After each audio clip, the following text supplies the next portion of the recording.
Hi kids, I'm Captain Lou Albano, and today I need to talk to you about something important, emulation. Do you know someone who owns Project 64, 1.6, or 2.3?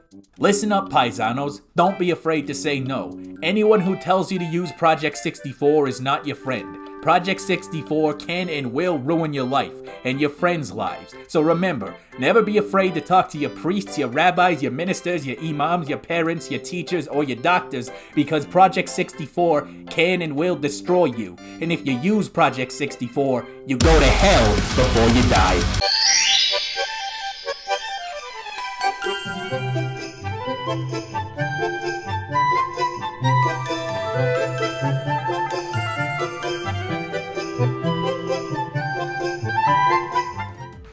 Serene Fusion is the result of a big collaborative effort of several ROM hackers and is one of the best Super Mario 64 ROM hacks I played in a while. I consider it a wonderful artistic and technical achievement of the medium. The description of the hack suggests that most of the levels are heavily remade versions of existing levels from Super Mario 74, but having played Mario 74 a couple of times before, the levels are almost unrecognizable, both from the presentation standpoint and the gameplay standpoint. As much as I love Mario 74, I do not remember the gameplay being this deep and dynamic. If this is chiefly a revamp of Mario 74, it is possibly the single most dramatic overhaul I have ever seen in a ROM hack or any piece of media for that matter. There are some vaguely familiar remnants of its supposed source material, but otherwise, for all intents and purposes, Serene Fusion is a brand new game. It is worth noting that this hack is technically meant for certain emulators and will not work well with some, as I alluded to earlier. I got this message at the front end telling me I was using a bad emulator, which yeah, I can't really argue with that. Yes, there are graphical bugs here and there, most of which can be fixed by tweaking settings on the fly. Even so, I would strongly recommend using one of the recommended emulators if you don't want to put up with that stuff. Even worse than graphical issues, there are 2 stars that I couldn't get because the game kept crashing when I went through this pipe, and no matter which plugins and settings I swapped around, nothing would fix the issue. My only option was to use an actual good emulator, but that would mean starting from scratch, and I only had 2 stars left, so I couldn't accept that. So I downloaded a later version of Project 64, copied the save files over, and prayed to old Santa Claus that I could pick up from where I left off and finish it properly. And by what I can only imagine was a Christmas miracle, it worked. But I would not have had to have done any of that if it weren't for my laziness in using Project 64. So there's a little life lesson for yous. I'm always very impressed by Mario 64 hacks and their ability to turn the graphics way up while still looking like the original game. Serene Fusion still maintains a lot of that cartoonish Mario whimsy, but the textures in many places are far richer, far more detailed, to the point that it really does stand way apart from the original game.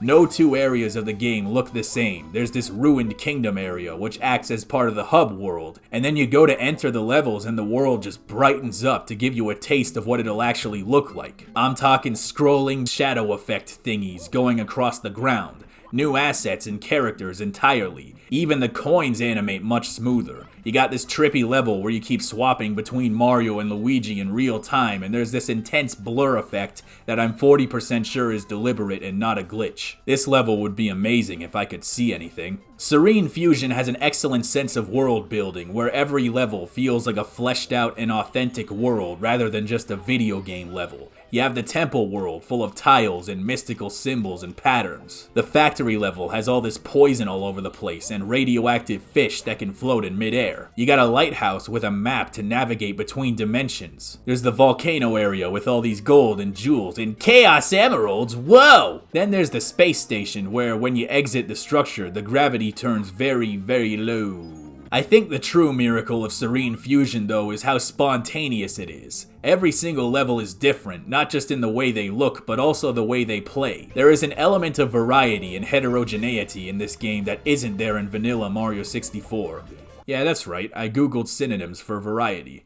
You got a problem with that, wise guy? The strength of games like Galaxy and 3D World is in their variety and the consistent presentation of new ideas and mechanics. The trade-off is Mario himself, whose mobility and mechanical versatility was sacrificed in the name of that. But when you put that level of variety and versatility in Super Mario 64, you get the best of both worlds. Mario can still do snap pivot dick flips like mad, and the world presents you with more and more new mechanics to complement it with. It's a very experimental hack with a lot of fresh new ideas that I haven't seen anywhere else. Of course, the downside of taking risks and doing experiments is that not all of them work very well. Like this Koopa shell tubing thing. I don't know what this is, but it makes me want to die. And then you got this level, which isn't a level at all. It's just a minute-long cutscene of Mario slipping on a banana peel in slow motion.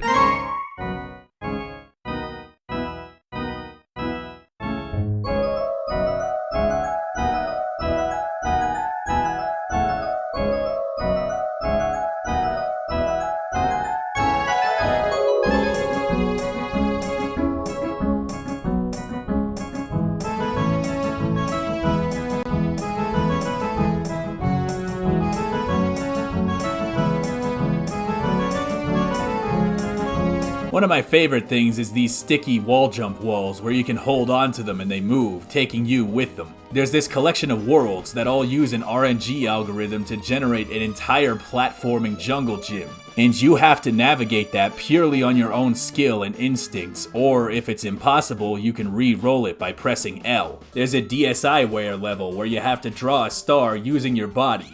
What do you mean 37%? It looks perfect. I especially love this level where you have to rotate an elaborate diorama in a very specific way and then drop Mario into it. Thing is, you can't control Mario when you deploy him, so you have to rotate the level in a very specific way to get him to fall and slide into the chamber with the star. You can rotate and retry as many times as you need. It's a great puzzle and one that really taps into your knowledge of the game's systems and physics. I think for me though, the coolest level in this entire hack is this one where you have to tap L to travel back and forth through time by 40 years. Actions in the present directly impact the future, like how leaving a Goomba alive makes him become a big Goomba in the future, or killing him makes him disappear entirely. You got these turning gears that you have to keep stopping and starting to allow you to platform. Things like this are what makes the game stand out above everything else. The best Super Mario 64 hacks are the ones that innovate heavily on the gameplay end. The ones where you could look at them and almost see them as Super Mario 64 2. And even though not every area is extremely polished, the ambitious scope of the gameplay sets it apart. Not to mention the soundtrack. It almost feels like a waste of time to talk about music in these things. It's basically a given at this point that Mario 64's sound font is incredibly versatile, and hackers have mastered that versatility to make songs that sound amazing.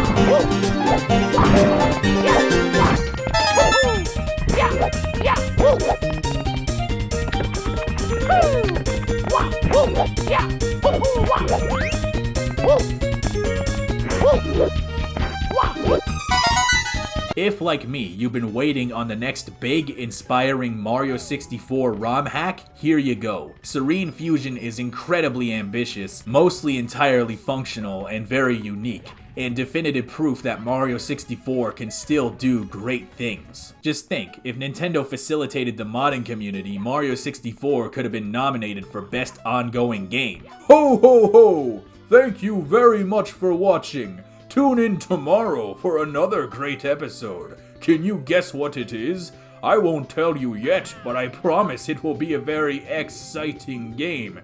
Yes, exciting indeed. Ho ho!